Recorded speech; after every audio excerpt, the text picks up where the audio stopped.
को लेके, ठियोग को लेके और चौपाल को और नालागढ़। लेकिन अभी हम लोग यहाँ बैठे हैं प्रेस क्लब ऑफ शिमला में, तो शुरुआत करेंगे शिमला को लेके।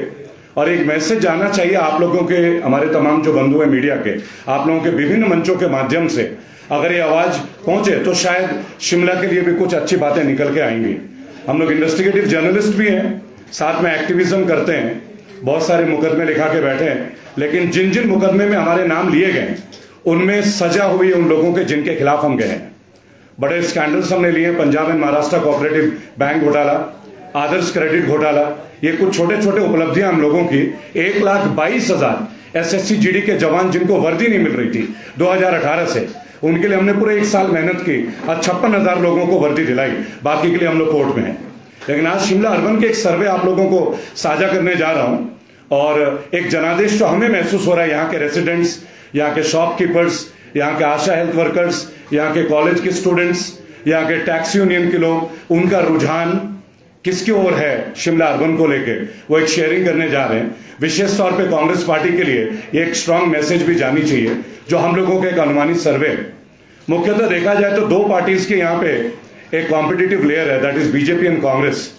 और हमेशा ये बोला जाता है कि हर बार एक बार कांग्रेस एक बार बीजेपी, बट दैट ट्रेंड जरूरी नहीं कि ये हो जाए। अगर ये तभी पॉसिबल है जब लोगों की जो जनमत संग्रह है उसको भी सुना जाए, ना कि उनको दरकिनार किया जाए। मैंने यहाँ पे जब शिमला अर्बन के स्मार्ट सिटी प्रोजेक्ट का आकलन किया तो स्काई इंटरनेशनल, जो कि यूपी बेस्ड एक कंपनी है, उनको ये प्रोजेक्ट दिया गया 1,000 करोड़ का प्रोजेक्ट। सेम यही चीज देहरादून में, देवभूमि उत्तराखंड में भी हुआ। आपने देखा होगा पिछले साल 5 बड़े बड़े प्रोजेक्ट महज 6 महीने के अंदर कोलैप्स कर गए, 300-300 करोड़ के प्रोजेक्ट। हमने तब भी एक आकलन वहां पे दिया था, कुछ लोगों ने सुना, कुछ ने अनसुना किया। नतीजा आज वहां पे गवर्नमेंट की क्या स्थिति है वो हम आपसे शेयर करेंगे। वहां पे एक रिपोर्ट थी कांग्रेस के लिए कि ऐन वक्त पे 4 साल से जो कांग्रेस के प्रदेश अध्यक्ष है प्रीतम सिंह, उनको हटा के गणेश गोदियाल जी को बनाया गया और नेता प्रतिपक्ष बना दिया गया प्रीतम सिंह को। हमने अपने सर्वे दिया था, उस सर्वे में कहा था कि ये सीटें हैं जिसमें इंटक के चेयरमैन है, जो सीट दी जा रही वो गलत है, बेशक वो कांग्रेस के बहुत बड़े नेता ही क्यों ना हो। नाम लेके मैं बात करूंगा, हीरा सिंह बिष्ट इंटक के चेयरमैन रहे, मंत्री रहे कांग्रेस रेजिम में। लेकिन जिस व्यक्ति ने, ठीक बिल्कुल शिमला से कंसर्न है, रायपुर नाम का एक क्षेत्र है जहां ऑर्डिनेंस फैक्ट्री उत्तराखंड में, जिस व्यक्ति ने कांग्रेस के हारने के बाद 5 साल लगातार काम किया, उनको उन्होंने इग्नोर किया और अंत में जाकर उनको हीरा सिंह बिष्ट को दिया जहां जमानत जब्त हुई है। हमने जब शिमला अर्बन के लगातार तकरीबन आप लगा लें 13,000 सर्वे का ये रिपोर्ट है हमारा, 13,000 प्लस में, तो लोगों की एक लिस्टिंग आई। आपने देखा होगा शिमला अर्बन में 40 लोगों ने नामांकन किया है, 40 पीपल। देखा जाए तो डेमोक्रेसी के एक बहुत बड़ा उदाहरण है। कांग्रेस ने अगर ये ऑप्शन सबको दिया, उनमें से एक डीके जी भी हैं जो 18 साल से चाय पिला रहे हैं कांग्रेस के तमाम कार्यकर्ताओं को, मैं उनको भी मुबारकबाद देता हूं। लेकिन क्या चाय पिलाना ही पैमाना होगा विधायक बनने का या विधानसभा तक जाने का? या चाय केवल कांग्रेस के लोगों को पिलाई गई या संपूर्ण शिमला अर्बन के जनता को भी चाय पिलाई गई? ये भी देखा जाएगा। हमने यहाँ पे जो सर्वे रिपोर्ट की है उसमें लिफ्ट्स को लेके बहुत सारी प्रॉब्लम्स आई, बहुत सारी प्रॉब्लम आई पार्किंग को लेके, कि पिछले 7 साल के बाद इस नियर बाई जोन में कहीं भी पार्किंग को लेके कोई फोकस नहीं है। और जिस व्यक्ति का एक विजन था कि एक पार्किंग हर जोन में होना चाहिए, विशेष तौर पे आईजीएमसी, आप देखते हैं वहां पे कितना ट्रैफिक रहता है। लोग जब पेशेंट्स को भी लेके जाते हैं, वहां एक एक पेशेंट्स का हमारे पास सर्वे का रिपोर्ट है कि यहां पार्किंग होनी चाहिए। मौजूदा सरकार ने तो किया नहीं, लेकिन जब कांग्रेस की सरकार थी तो कांग्रेस की एक नेता ने एक संजौली में 1200 पार्किंग की एक व्यवस्था की थी। पहले लोग खड़े नहीं करते थे, आज वहां खड़े करने की जगह नहीं है। मेरे पास तमाम लोगों के वीडियोज हैं जो गैर पार्टीज के हैं, जिसमें बीजेपी के संबंधित लोग, कॉमरेड्स के संबंधित लोग, आम आदमी पार्टी के संबंधित लोग ने भी उस व्यक्ति की परिभाषा को तारीफ की है, उनके विजन को। मुझे समझ में नहीं आ रहा है कि पार्टी हाईकमान आज 29 सितंबर तक आखिरकार वो शिमला ग्रामीण को डिक्लेयर कर सकते हैं, अन्य जगह को डिक्लेयर कर सकते हैं। शिमला और मनाली 2 ऐसी जगह है जिससे हिमाचल प्रदेश का टूरिज्म इंडस्ट्री चलता है। हालांकि देवभूमि में बहुत सारे टूरिज्म प्लेसेस हैं, लेकिन Manali and Shimla is the core of Himachal people and the world. तो उनको इतना टाइम क्यों लग रहा है? जिन लोगों ने अपना नामांकन किया है, क्या उन लोगों का लोगों के प्रति मिलना जुलना रहा है? हमारे सर्वे जो हमने किए उस सर्वे में 3 लोगों के नाम आते हैं, लेकिन तीनों का जो परसेंटेज गैप है वो यूनिक है। पार्टी के प्रदेश प्रवक्ता नरेश चौहान जी, मैं व्यक्तिगत तौर पे बड़े भाई की तरह उनको मानता हूं, मैं मिला भी हूं, लेकिन जब मैं जनता के बीच जाता हूं, हम रेबल फाउंडेशन से हम सीधी बात ही करते हैं।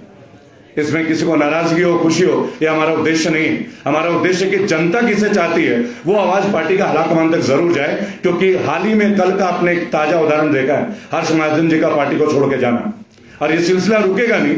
और हम किस बात का इंतजार कर रहे हैं, जनता किस बात का इंतजार कर रही है कि आप नाम कब डिक्लेयर करोगे। पहले 22, फिर 27, फिर 29, अब 2 अक्टूबर, अब 5।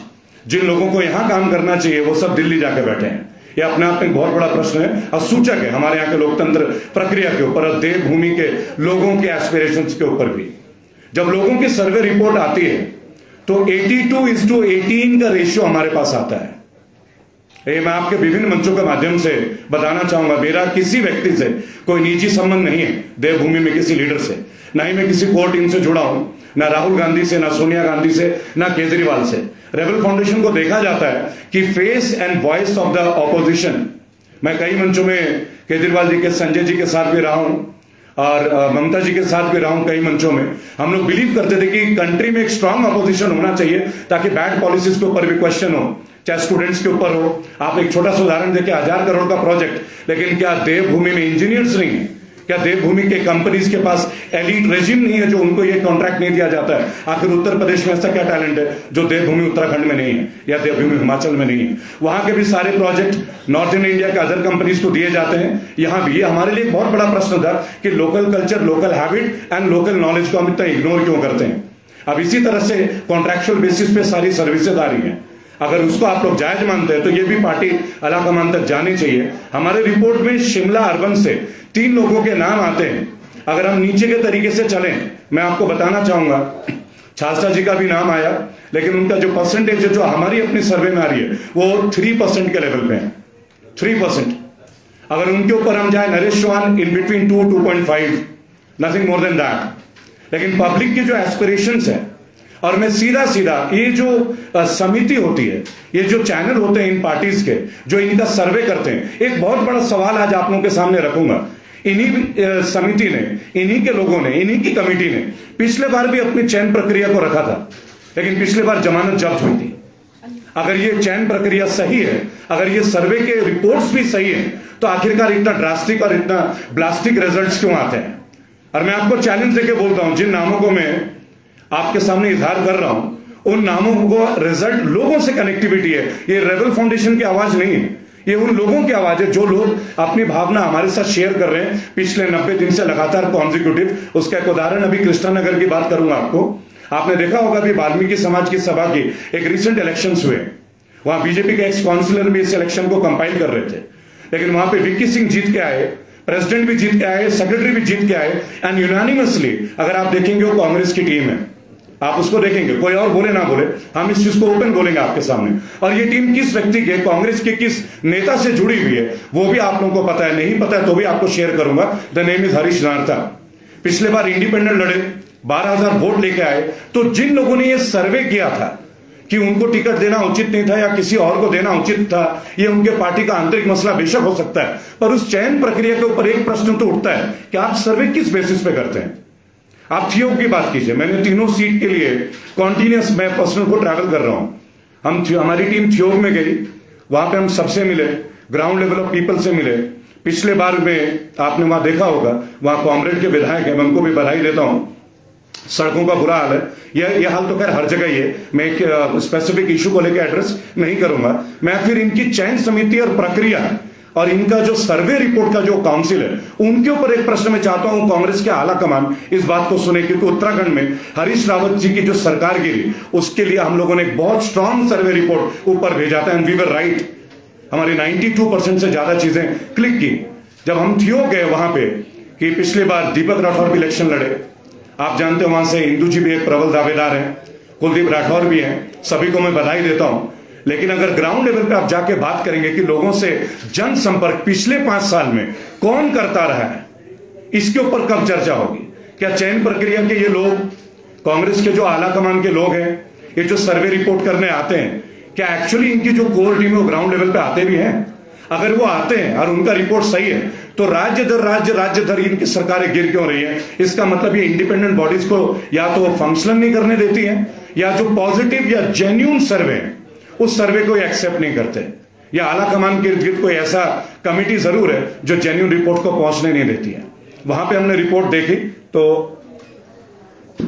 इंदु वर्मा जी के husband Rakesh Verma, no doubt थियो के लिए उन्होंने बहुत काम किया, सर्व समाज के लोग उनसे प्रेरित हैं। लोग लेडीजों का एक बहुत बड़ा हुजूम उनके साथ है। लेकिन यह भी एक सच बात है कि पिछले 5 साल में दीपक राठौर कॉन्टिन्यूसली उस क्षेत्र में लोगों के बीच रहे। मैं नहीं जानता हूं फाइनेंशियली कितने स्ट्रांग है नहीं है, लेकिन उस व्यक्ति ने 5 साल लोगों से संपर्क किया। कोविड में बहुत बेहतरीन काम किया लोगों के साथ, इंदु जी भी लोगों के साथ रहे। तो अगर आप अपने विभागों को देखते हैं, अगर आप अपने नेताओं को देखते हैं, आप शिमला अर्बन के 40 नॉमिनेशन में से मुझे 36 नेताओं का केवल चित्र दिखा दीजिए जो कोविड में लोगों के साथ कभी मौजूद भी रहे। और मैं आपको आपके तमाम चैनलों को इतने लोगों के व्यूज दे दूंगा, डायरेक्ट वीडियोस जो यहीं के रेसिडेंट है, जो खुल के बोलेंगे, जो केवल एक ही व्यक्ति का नाम ले रहे हैं, और एक लोअर परसेंटेज है 18% जो दूसरे व्यक्ति का नाम ले रहे हैं। मेरे लिए इंपॉर्टेंट नहीं है कि हरीश जनार्था जी का नाम है, या मेरे लिए ये इंपॉर्टेंट नहीं है कि नरेश चौहान जी का, लेकिन मेरे लिए एक बात बहुत इंपॉर्टेंट है रेबल फाउंडेशन के लिए, we are meant for the voice of people, और हम रुकेंगे नहीं चाहे हमारा विद्रोह किसी भी लेवल पे जाए, क्योंकि ये पार्टी बेस्ड संग्रह नहीं है। जो भी पॉलिटिकल पार्टीज ये डिक्लेयर करते कि हम जनता के लिए, तो फिर जनता की आवाज सुन क्यों नहीं रहे? आप लोग कोई प्रश्न पूछना चाहें तो काइंडली आप लोग यू कैन गो अहेड। आपने कांग्रेस का सर्वे बता दिया जी, बाकी बीजेपी और आम आदमी पार्टी का देखिए पत्रकार महोदय, मैं धन्यवाद दूंगा आपके सच्चे प्रश्न के लिए। बीजेपी और मेरा जो संबंध है बहुत विगोरस संबंध है। 27 मुकदमे झेल रहा हूं मैं, और गुजरात मॉडल के ऊपर सबसे पहले वीडियो आपके छोटे भाई ने बनाया था, एंड मेरे ख्याल से बहुत सारे ऐसे इश्यूज मैं एड्रेस कर चुका हूं जहां मुझे लगता है कि बीजेपी के कद्दावर नेता भी ये कहते हैं कि जो बात हम अपनी टीम में नहीं कह पाते वो आप मुखर है और प्रखर हैं। तो मैं बीजेपी के बारे में एक बात तो बोलूंगा कि बीजेपी के 40 नॉमिनेशन तो नहीं हुए ना पत्रकार महोदय, 40 नॉमिनेशन तो कांग्रेस की हुई है ना। और जो इतने दावे से जो बोल रहे हैं, तो उनके ऊपर एक बात और एक डिस्कशन की तो जरूरत है। आम आदमी पार्टी की अगर आप बात करें तो बहुत छोटी सी एक बात बोलूंगा, उनके जो फाउंडिंग मेंबर्स हैं बहुत सारे लोगों ने रिजाइन कर दिया, जोगटा जी भी है, उनकी पूरी टीम कांग्रेस में आ गई, आपने देखा ही होगा। और उसमें एक बात और है कि बीजेपी के एक पूर्व नेता अब चेहरा बनने जा रहे हैं उनके अर्बन का, जो अनुमानित है। तो मुझे उनके बारे में क्या डिस्कशन करना, क्योंकि ग्राउंड लेवल पे मैं आम आदमी पार्टी के लोगों को ये तो देखता हूं कि हिमाचल मांगे केजरीवाल ये पोस्टर में, लेकिन ग्राउंड लेवल पे मैं उनकी कैनवसिंग नहीं देख पाया, जो सच्ची बात है। मैं यहां कैनवसिंग की बात करना चाहता हूं, और आज का जो मुद्दा आप लोगों के साथ शेयर कर रहा हूं उसमें स्पेसिफिक ये 40 नॉमिनेशन और ये जो इनका रिपोर्ट है, जो ये लोग ये रिपोर्ट देते हैं, इनके चयन प्रक्रिया। अभी आप जानते हैं उमंग जी भी आए थे, दीपा दास मुंशी जी भी आए थे, कांग्रेस की बहुत बड़ा जमावड़ा यहीं आके बसी हुई है। तो वो जो रिपोर्ट है वो राज्य दर पर राज्य मैच करना चाहिए लोगों के एस्पिरेशंस के साथ। जी रेवल जी, एक चीज और जानना चाहेंगे, अपना हरीश जनार्था का नाम जी, वो पहले भी पार्टी से लड़ चुके हैं, वीरभद्र ने भी प्रचार किया फिर भी वो हारे हैं, दूसरा इंडिपेंडेंट जब लड़े फिर भी यहाँ पे हारे हैं। फिर आपको क्या लगता है कि लोगों का क्यों उनके ऊपर आ रहा है, लोग उनका नाम क्यों आगे सर्वे में क्यों ऊपर आ रहा है? पत्रकार महोदय, मैं एक बात आपको बोलूंगा कि मैंने हरीश जनार्था का बात मैंने नहीं किया, मैंने वॉइस ऑफ शिमला के तौर पे एक आवाज आप तक पहुंचाने का प्रयास किया, और आपने अपने प्रश्न का जवाब तो अपने स्टेटमेंट में दे दिया कि अगर वो विद्रोही भी बने और तब भी 12,000 वोट लेके आए, तो आपको ये भी बताना चाहिए कि भज्जी साहब के कितने वोट आए थे। We have to compare, we have to challenge the true spirit of political leadership. और ये हम लोगों को भी करना होगा, क्योंकि अगर देखिए मीडिया ही एक वॉइस बनी है लोगों का। आपको मैं एक बात और शेयर करना चाहूंगा, जब आपने बीजेपी के लिए बड़े भाई आपने मेरे से एक बात जिक्र किया, शिमला में ज्यादातर गवर्नमेंट एम्प्लॉइज का एक जमावड़ा आप जानते हैं, a lot of people they serve government jobs, and आप जानते हैं कि बीजेपी गवर्नमेंट में आप ओपनली बोल नहीं सकते हैं, राइट। लेकिन इस बार के चुनाव में ना आप उनकी आवाज की गर्जना सुनेंगे, लेकिन वो गर्जना आपको सुनी जाएगी वोट के माध्यम से, क्योंकि लॉट ऑफ पीपल, आप ओपीएस के लिए देखिए लोग बैठे हुए हैं, बारिश हो रही है तब भी टेंट गाड़ के बैठे हैं। किस नेता ने उनके लिए आज तक कोई प्रोविजन किया? चलिए मैं आपसे एक बात बोलता हूं, आप लिफ्ट का स्थान देख लीजिए, पुराने स्टैंड्स के लिफ्ट को देख लीजिए, आप संजौली का देख लीजिए, आप मुझे ये बताएं पिछले 5 साल में कितने पार्किंग बन गए हैं, क्या पार्किंग हमारी नीड नहीं है? आप आईजीएम से ये सड़क के किनारों ढेर, इधर जाइए ढेर, हर जगह आपको गाड़ियां ऐसे लगती हैं जैसे डस्टबिन के डब्बे बन गए हो। क्या हमारे यहाँ पे जो रनिंग गवर्नमेंट है उन्हें नजर नहीं आता? तीसरी एक बहुत महत्वपूर्ण बात आप लोगों से शेयर करूंगा जो लोगों के बीच में थी। आपने यहाँ वाटर एटीएम्स देखे होंगे जगह जगह। भाइयों और बहनों, मैंने इसके ऊपर एक मुहिम छेड़ी। मैंने कैथू से शुरुआत किया, मैंने मॉल रोड से शुरुआत की। 2.5 लाख की मशीनें इंस्टॉल कर सकते हैं। संजौली वाला जो उन्होंने वाटर एटीएम मशीन उखाड़ के हटा दिया, ये लास्ट वीक की बात है। ये हमने एक छोटा सा वीडियो अपने चैनल के माध्यम से शेयर किया था कि 2.5 लाख का मशीन इंस्टॉल कर सकते तो पानी क्यों नहीं? आप देखेंगे तो उसके एक्शन में, उसके एवज में नियर अबाउट 24 आवर्स के बाद 9 मशीनों को चालू किया गया है। अगर आप लोगों का रुझान, आप लोग रिच पे भी आते हैं, स्कैंडल पॉइंट पे भी आते हैं, आप देखते होंगे 8 महीने से ऊपर हो गया है, लेकिन टॉयलेट अभी तक बन के तैयार नहीं है। 8 महीने में होटल बन के तैयार हो जा रहा है। उसके एनओसीज आपको यही अथॉरिटीज से मिलेंगे, वो भी मैं आने वाले दिनों में आपके सामने एक्सपोज करूंगा। कॉमन पब्लिक, यहाँ के जो टूरिस्ट आते हैं, लेडीज, बच्चे, उन्हें टॉयलेट के लिए रेस्टोरेंट में जाना पड़ता है एंड दे हैव टू पे 300 to 500 bucks, क्योंकि उस रेस्टोरेंट पे, वहां जितने भी रेस्टोरेंट है 300-400 के नीचे कोई आइटम्स है ही नहीं। तो ये किसकी जिम्मेदारी है? अब हमारा एक छोटा सा बात है कि जो सर्वे रिपोर्ट्स आ रही हैं, जिन लोगों ने काम किया होगा, लोग तो उसी को अप्रिशिएट करेंगे ना। 1200 कार की पार्किंग, बड़े लिफ्ट के सामने की पार्किंग जिस गवर्नमेंट में बनी थी, और कांग्रेस के किसी नेता का एक विजन था, और कांग्रेस के जिस नेता ने इसको अप्रूव कराया उसको नजरअंदाज पब्लिक नहीं कर रही है, तो पार्टी हाईकमान तक भी मैसेज तो आप लोगों के मंच के माध्यम से जाना चाहिए ना जी। सैंपल साइज क्या था?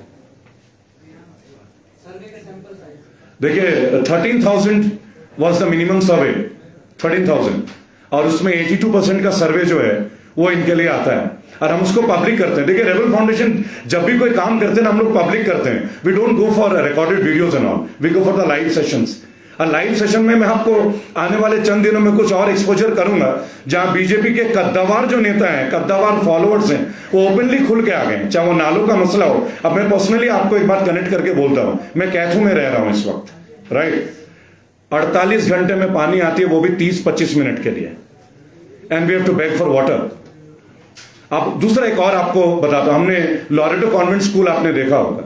आप वो पूरे इंडिया में कहीं भी ट्रैवल करें पत्रकार महोदय, आप उसमें देखते होंगे कि जहां भी स्कूल के बच्चे होते हैं, zebra crossing and foot over bridge एक मैंडेटरी है, क्योंकि हमारे यहां शिमला में, देवभूमि हिमाचल में सड़कों की विड्थ को लेकर एक बहुत बड़ा कंसर्न है। क्या पॉलिटिकल बेनोडेटा की वजह से फ्लाईओवर्स रुक जाएंगे? क्या उनके पास बजट नहीं है? आप 9 करोड़ रुपए लगा के लोहे का फुटओवर ब्रिज बना रहे हो जो बुजुर्ग चढ़ नहीं सकते। ये मैं संजौली चौराहे की बात कर रहा हूं। और जब आप कैथू आते हैं, जहां पे एक इतना बड़ा स्कूल है, आपका एक रिनाउंड स्कूल है इंडिया में जिसका नेम है लॉरेटो कॉन्वेंट, वहां पे ये 7 साल पहले इसकी तैयारी हुई थी, उसको भी रोका गया। क्या ये प्रश्न उठाना अब किसका विजन था? कौन सा वो पॉलिटिकल लीडर था जो चाहता था कि सब स्कूलों के सामने ये फुटओवर ब्रिज बनो? किसके लिए? क्या वो पॉलिटिकल नेताओं के लिए? नहीं, वो पेरेंट्स के लिए, वो स्कूल के स्टूडेंट्स के लिए कि वो सेफ रहे। और मैं जिस जगह की घटना आपसे शेयर कर रहा हूं, वहां 5 मेजर एक्सीडेंट्स हो चुके हैं स्कूली बच्चों के साथ जी। सर आपने 13,000 का आंकड़ा बोला, सॉरी,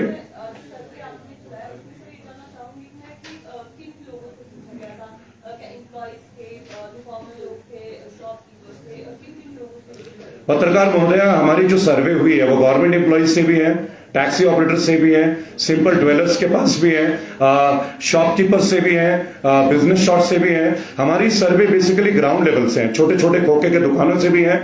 और अगर मैं सर्वे का पूरा रिपोर्ट आपको एक लिस्ट भी आप लोगों को शेयर कर दूंगा, तो जितने जोन है ना शिमला अर्बन के, उसमें हर जगह के हमारे पास स्पेसिफिक वीडियोस हैं। हाँ, कुछ वीडियोस ऐसे भी हैं जिसमें गवर्नमेंट एम्प्लॉइज ने ये बोला है कि देखिए हमने बोल तो दिया है, लेकिन प्लीज आप ये वीडियो पब्लिश मत कीजिएगा। और उनके मन में एक भय है, उनको ये लगता है कि और कुछ होना हो ये हमारे ट्रांसफर करा देंगे, और ये हमारे लिए बड़ा ट्रैजिक है। 70% गवर्नमेंट एम्प्लॉइज के मन में एक छोटा सा भय कि और कुछ होना हो ये हमारा ट्रांसफर करेंगे। तो ये भय किस बात के लिए? दूसरी बात, आपके घर के सामने नाला टूटा हुआ है। अब मैं आपको बताता हूं, संजौली जाएंगे इंजन घर कॉलोनी के पास, वहां पे एक इमरजेंसी के लिए एम्बुलेंस रोड का प्रस्ताव किया गया था, आप जाके देखेंगे। वहां के जो पार्षद हैं आरती जी, वो बीजेपी से ही बिलोंग करती है, मैं उनसे भी मिला हूं, उनका भी मेरे पास बकायदा रिकॉर्डेड वीडियो है। एंड शी एग्रीली, उन्होंने एक बात बोला कि नहीं, वहां पे ये इशू है, एम्बुलेंस वहां पे पास नहीं हो सकता क्योंकि वो बहुत स्टीप है। आगे के दर्रे आप देखेंगे। अच्छा, आप चलौंठी आ जाइए, जहां वाल्मीकि कॉलोनी ऊपर में नीचे अगर आप जाएंगे तो यादवों का एक पूरा मोहल्ला आता है, हम लोग अहिरवाड़ा भी उसको बोलते हैं। वहां पे आप जाके देखेंगे स्थिति क्या है। तो जो प्रपोजल दिए जाते हैं, जो सर्वे है ना, ये तमाम ग्राउंड लेवल के लोगों के साथ है, जिसमें बहुत सारे कोर इश्यूज भी हैं। इसमें कोविड के भी कुछ लोग हैं। मैं आपको एक बात शेयर करना चाहूंगा, उत्तराखंड गवर्नमेंट में हमने एक अपील की थी कि जब आप कोविड में बंद है तो टैक्सी यूनियन वालों को थोड़ा रिलीफ दिया जाए, इनके जो टेस्ट होते हैं पोल्यूशन वगैरह का, एटलीस्ट वो पेमेंट माफ किया जाए। उस समय मौजूदा मुख्यमंत्री ने 2,000 रुपए महीने का एक अलाउंस भी दिया। लेकिन जब यहां की बात आती है, आप देखें यहां तो उस तरह की कोई स्थिति नहीं है। तो ये रिपोर्ट ग्राउंड लेवल के लोगों से, महिलाओं से, पुरुषों से, मेडिकल एसोसिएशन के लोगों का रिपोर्ट है, and it will be distributed very soon during this whole political campaign. It will be rendered to each and every one of you. जी, जो आपने सर्वे किया ना, ये भी 2 कॉन्स्टिट्यूंसी के पूरे हिमाचल में कर दिया। देखिए, हिमाचल के अलग अलग प्रोविंसेस में, मनाली में भी हमारा एक सर्वे चल रहा है। और मैं कल रात की एक रिपोर्ट आपको बताता हूं। जो टिकट्स डिक्लेयर हुए थे उसमें भुवनेश्वर गौड़ जी का भी टिकट डिक्लेयर हो गया था, लेकिन यस्टरडे की रिपोर्ट है कि उनके टिकट को होल्ड कर दिया गया। राइट, तो अपने आप में एक सर्वे कमेटी के ऊपर तो वैसे ही प्रश्न उठ रहा है कि आप डिक्लेयर भी कर रहे हैं and then again you are stopping it. जी, कितना परसेंटेज वोट कांग्रेस को पड़ रहा है इसमें, जो आपने सर्वे किया? देखिए, मैंने जिन सीटों में मेरा प्रॉपर सर्वे, जिसको मैं खुद चैनलाइज कर रहा हूं, जिसके लिए मैं आज आपके साथ मुखातिब भी हूं, इसमें ट्रांसफॉर्मेशन मेजॉरिटी का है शिमला अर्बन में कांग्रेस के लिए, and they are looking at a very high esteem. लोग चाहते हैं कि चेंज आए। ये लोगों की आवाज है, ये रेबल फाउंडेशन की आवाज नहीं है। और जहां पे पर्सन की जो बात है, जैसा मैंने जिन लोगों का नाम लिया, ये भी लोगों के दिए हुए नाम है, ये हमारे व्यक्तिगत नाम नहीं है। जी, रेबल जी, आप कांग्रेस का ही सपोर्ट करते हैं या आम आदमी पार्टी को भी सपोर्ट करते हैं? वहां पर भी सर्वे होने चाहिए थे। वो जीत रहा है, हार रहा है, कोई बड़ा नेता क्यों ना हो, वहां पर क्यों नहीं आप? पुनः आप एक बार, मैं आपका पहले क्वेश्चन सुन नहीं पाया था, प्लीज। आपने किसी कांग्रेस के सीनियर विधायक के विधानसभा का सर्वे किया है? आपको नहीं लगता कि वो सारे जीत रहे हैं, वहां पर भी सर्वे की जरूरत है, वहां पे टिकट चेंज होना चाहिए था? आपका प्रश्न बहुत अच्छा है पत्रकार महोदय। मैं 3 स्टेट के सर्वे में इन्वॉल्व हूं। पहले आपके सामने एक बात क्लियर रख दूं, I am involve in Gujarat.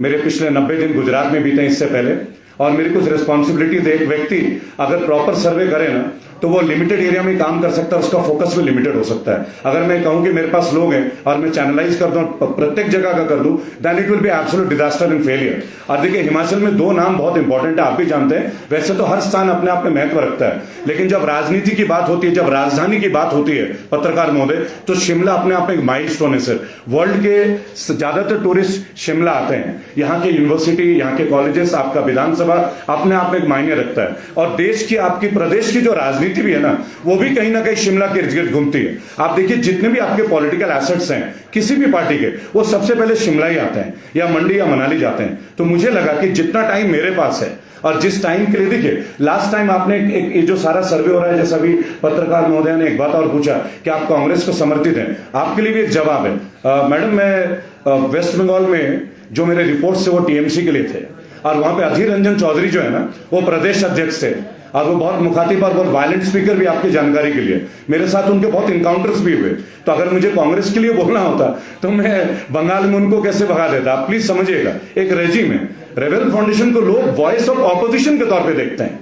मैं संजय सिंह के साथ भी रहता हूं, जो कि राज्यसभा के सांसद हैं आम आदमी पार्टी का। क्यों रहता हूं वो भी स्पष्ट कर देता हूं आपको, क्योंकि वो बहुत जमीनी तौर पे जुड़े। वो पहले हॉकर एसोसिएशन के सेक्रेटरी थे, जो सड़क पे बैठ के काम करते थे, जुराब वगैरह बेचना, नैनीताल वगैरह में जो मॉल रोड के आपने देखे होंगे स्ट्रीट वेंडर्स, वो वहां से उठ के आए हैं। तो मेरा मंच जो है रेबल फाउंडेशन, वो सड़क का मंच है।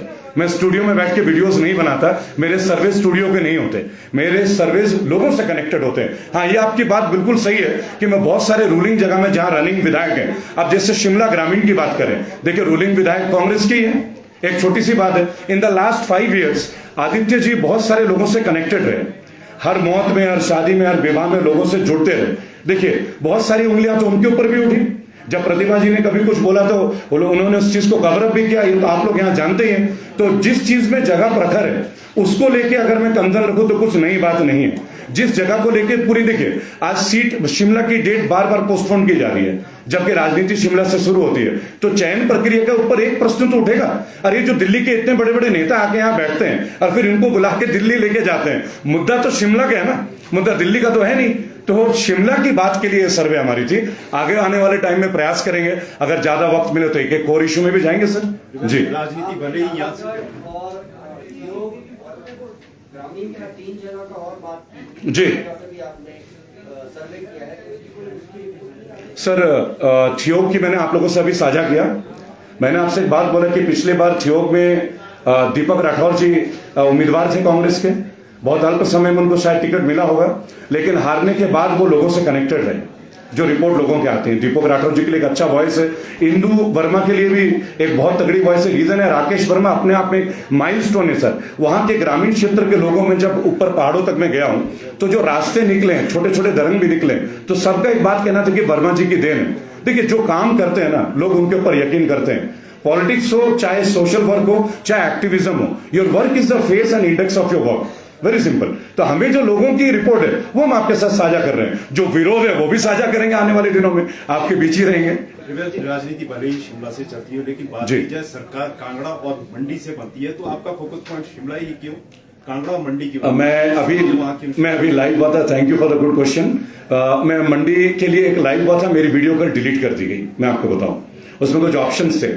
मंडी में एक स्कूल है, आप जानते होंगे, राजा सेन के जो स्कूल है, 1860 में उन्होंने वो जमीन दी थी बच्चों के स्कूल के लिए। वहां मेरे टीम के लोग, आपकी जानकारी के लिए, रेबल फाउंडेशन के लोग कोर्ट तक गए हैं कि वो जो स्कूल है उसको आप मॉल या पार्किंग के तौर पे कन्वर्जन कर दिया गया।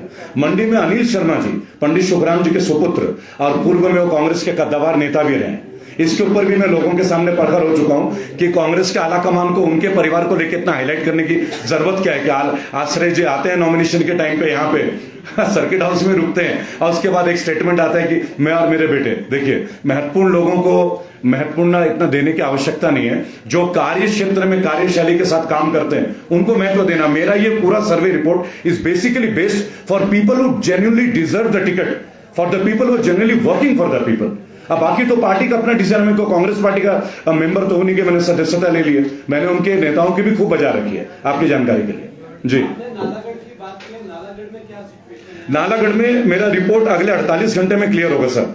थोड़ा सा इनकम्प्लीट है, मैं आपको बताऊं, और उसको हम लोग पब्लिश करेंगे। उसके लिए एक और प्रेस कॉन्फ्रेंस करने वाले हैं एंड बकायदा with written note to be shared with all of you. हमारा एक प्राइमा कंसर्न था सर आज कि एक मैसेज यहां से जाए, एक मैसेज यहां से उठे लोगों की आवाज के तौर पर। जैसे मेरा चेहरा महत्वपूर्ण नहीं है, उन लोगों की आवाज, उन लोगों की आस्था है किसी चीज के प्रति कि कांग्रेस हार रही है, बीजेपी नहीं जीत रही है। एक स्ट्रैटेजिकली लाइन में आप लोगों के साथ शेयर कर रहा हूं। यही सेम बात गुजरात में थी। आपने देखा कि कल महाजन जी छोड़ गए। मैं 2.5 महीने 3 महीने पहले वहां के सफाई कर्मचारियों के एक आंदोलन था जिसके लिए वो लोग मेरे को बुला रहे थे। लगभग 17,000 सफाई कर्मचारियों को एक कंपनी के द्वारा ठेके में डाला गया। 13,000 की सैलरी थी, उनको तनख्वाह मिलती थी 8,000 5,000 रुपए कमीशन खाते थे। हम लोगों ने जाकर उससे रोका। उस वक्त मेरे इस मुहिम में हार्दिक पटेल को मैंने बुलाया था, वो तुरंत आए। उस समय वो भी कार्यकारी अध्यक्ष थे कांग्रेस के, टू वेरी ऑनेस्ट। और एक रिपोर्ट मैंने तब भी उनको भेजा, बाई 15 डेज हार्दिक पटेल जी ने भी रिजाइन करके ही ज्वाइंट कांग्रेस। उनकी एक आवाज थी कि जो लोग काम करते उनको सुना नहीं जाता। I am just trying to put a point कि किसी की सुनो ना सुनो, अपने कार्यकर्ताओं की भी सुनो ना सुनो। कार्यकर्ता भी तभी कामयाब होंगे जब आप वोटर्स के बात को जान पाओगे। So this is a part and a speech and a view and expression of the voters, not of anybody else. Thank you.